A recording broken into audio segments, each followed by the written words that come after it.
Board exam 2026 के लिए top 100 question की सीरीज में आज हम बात करने वाले हैं क्वेश्चन नंबर 25 की। और 100% आपको यह क्वेश्चन बोर्ड एग्जाम 2026 में रखा मिलेगा। आइए हम समझते हैं कैसे इस क्वेश्चन को हमें सॉल्व करना है। क्वेश्चन है, उस एपी के 51 पदों का योग ज्ञात कीजिए जिसका दूसरा और तीसरा पद क्रमशः 14 और 18 है। हमें बेटा दूसरा पद और तीसरा पद दिया गया है और हमें एपी के 51 पदों का योग ज्ञात करना है। तो सबसे पहला काम है कि जो हमें दिया गया है उसको हम यहां पे जरूर लिखेंगे। जैसे हमें दिया है दूसरा पद, क्या दिया है बेटा? दूसरा पद बराबर 14 और तीसरा पद कितना दिया है?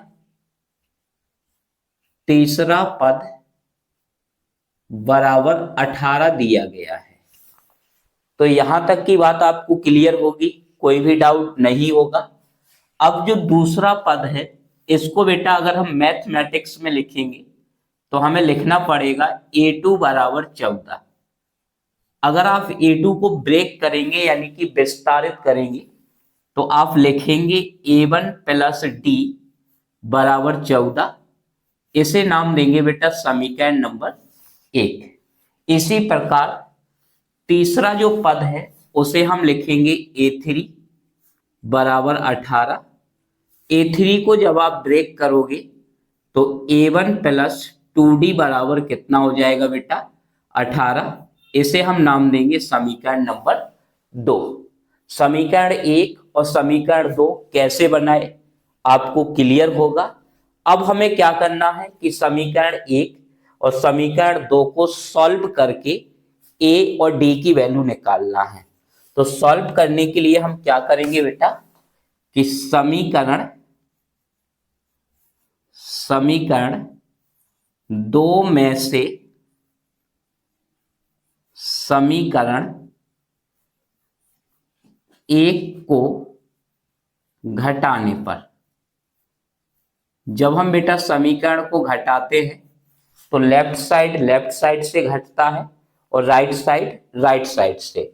मतलब a1 प्लस 2d इसमें से माइनस करेंगे a1 प्लस डी बराबर, और 18 में से माइनस करेंगे 14 को, 18 माइनस 14। अब बेटा इस ब्रैकेट को ओपन करोगे तो क्या मिल जाएगा? a1 प्लस 2d माइनस का हो जाएगा a1 और माइनस का हो जाएगा d। 18 में से 14 को माइनस करोगे तो कितना बचेगा? 4।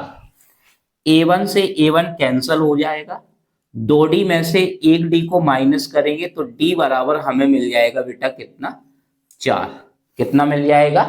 4। अब आपको क्या करना है कि इस d का मान समीकरण 1 या समीकरण 2 दोनों में से किसी भी समीकरण में रख के d का मान निकालना है। तो हम यहां पे लिखेंगे d का नहीं, सॉरी, a का मान निकालना है। तो d का मान समीकरण 1 में रखने पर, किस में रखना है बेटा? हम समीकरण 1 में रख रहे हैं। समीकरण 1 क्या बनाया है? समीकरण 1 है a1 प्लस डी बराबर 14। अब आप d का मान रख दीजिए तो a1 प्लस डी की जगह रख देंगे 4 बराबर 14। 4 का पक्षांतर करेंगे तो a1 बराबर मिल जाएगा 14 माइनस 4। a1 बराबर 14 में से 4 चला जाएगा तो कितना मिलेगा बेटा? 10। अब हमारे पास a1 का मान है और हमारे पास d का मान है। हमें कितने पदों का योग निकालना है बेटा? 51 पदों का योग निकालना है। तो अब योग का फॉर्मूला क्या होता है बेटा? Sn बराबर n बटे 2 2a plus n minus 1 into D. यहाँ पे n की जो वैल्यू है वो हम कितनी रखेंगे बेटा, 51 रखेंगे, क्योंकि हमें यहाँ पे 51 पदों का योग ज्ञात करना है। यदि आपको 30 पदों का योग ज्ञात करना होता तो आप n का मान कितना रखते, 30। तो मान रख दीजिए बेटा, n की जगह कितना हो जाएगा, 51/2। 2 a का मान कितना निकाला है बेटा, 10, तो 10 रख देंगे, प्लस 51 - 1, और d का मान कितना निकाला है बेटा, 4, तो 4 रख देंगे।